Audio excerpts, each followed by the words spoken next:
In this lecture, we will learn about visualization tools we can use with ROS 2. The tools and features I'm going to show are also available in ROS 1.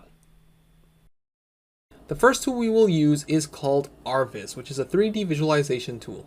To run it, let's open a new terminal and run RViz 2. It opens and we can see a series of panels, so go ahead and maximize the window. This main dark colored section is actually a 3D view window. If we had any sensor data, localization data, or robot transform data, we would be able to see it here. One of the things I liked to use it in the past was for visualizing 3D LiDAR data, which is a point cloud showing the distance surfaces are from the LiDAR. The left pane is where we can add and manage our sensors and other visualization parameters. So clicking on the add button will open up this dialog window where we can either add a sensor by type or a corresponding topic name. Now, I know this doesn't seem like much now, but we will utilize this tool more once we start working with the simulation and have more 3D data to process within this viewport window. So I'll go ahead and close this, and I will close without saving. And the next visualization tool we're going to go over is called RQT, where R stands for ROS and Qt is a popular user interface framework. So in essence, this tool is meant for helping users interact and visualize ROS data. So it opens up and it's just a blank window, and it just says RQT is a GUI framework that is able to load various plugins. So in order to use this tool to the best, you would go into the plugins tab, and here you'll have various plugins which you can utilize depending on what functionality you're looking for to interact with your ROS systems. To help showcase the features in this tool, I will use a bag file to playback sensor data from a robot. So I'll go ahead and open up our terminal, open a new terminal tab. This is the same bag file from the previous lecture, so if you have it downloaded already, no need to re-download it. So I'll go ahead into my downloads folder. So we see the bag file, so I'll just go ahead and do ROS2 bag play -L to loop it and marine surface vehicle.bag. Alright, the bag is playing. Now if we go back to our RQT window, I can go ahead and open up some plugins. So the first plugin we're going to go over is the Topic Monitor plugin. So we see a series of topics. If I want to see the data coming over a topic, I can click on the drop down arrow and then select the checkbox to start subscribing to the data coming in.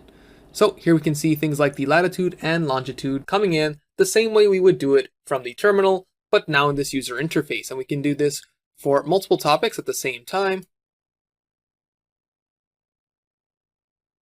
So here now we're subscribed to the fixed topic as well as the IMU data, and we can see it updating like so. And if you ever want to just stop subscribing, you can uncheck it, and now you're no longer subscribed to that information.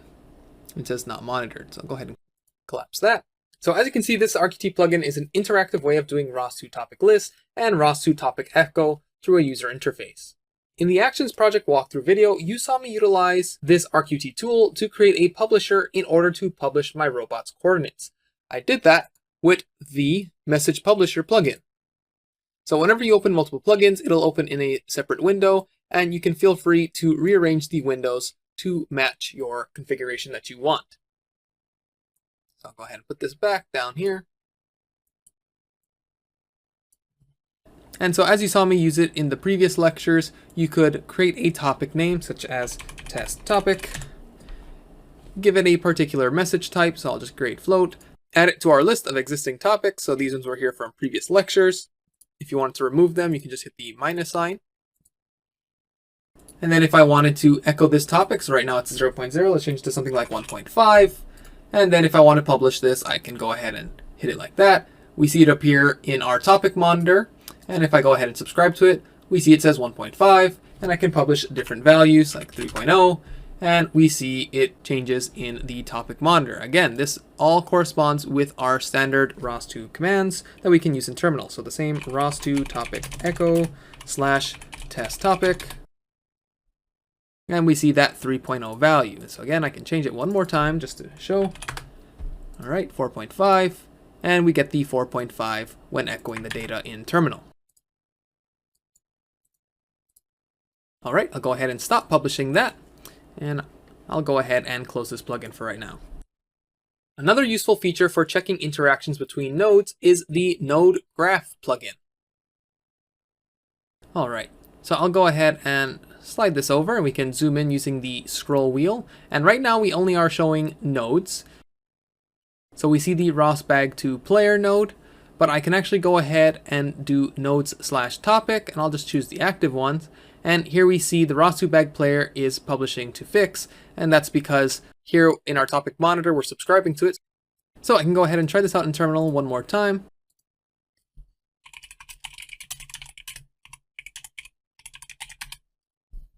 So now I'm echoing the IMU data, and if I refresh the node graph, we now see node graph where the node ROS2bag player is publishing to IMU data topic, which is being subscribed to and it's currently active.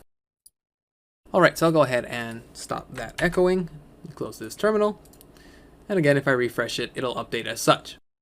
So besides the node graph, there's actually a topic graph in which we can actually visualize information as it's coming in on a plot. So I'll go ahead and open that. I'll go ahead and unsubscribe from my fixed topic for right now. Give a little bit more room to the plot. And the topic I'm interested in will be the IMU/data. And we'll take a look at the linear acceleration. So when you utilize a valid topic name or subtopic type in which it can graph, you'll see the plus arrow be available to click. So here it says 3 plottable fields in IMU data linear acceleration, and that's for the X, Y, and Z, which we will go ahead and see if I go ahead and hit the plus. And we see it plotting in real time. So naturally we see the Z is a lot higher because of the way the IMU is mounted. It's getting that 9.8 meters a second squared of acceleration from gravity. And so right now it's auto scrolling, you can always turn that off.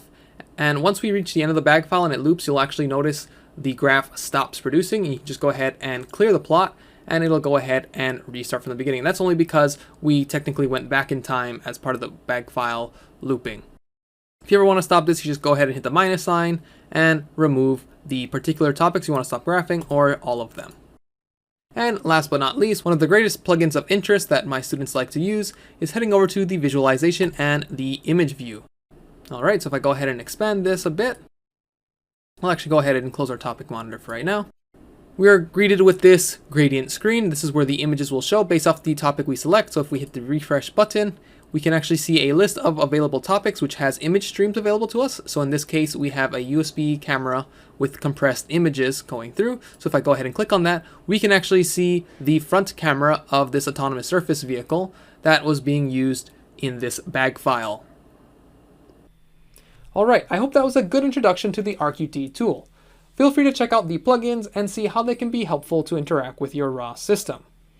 Basically, whenever you want to visualize 3D data or localization information about a robot, you would most likely be using RViz, while RQT acts like a dashboard to help you view and interact with your ROS data. With that, let's get to working on simulations.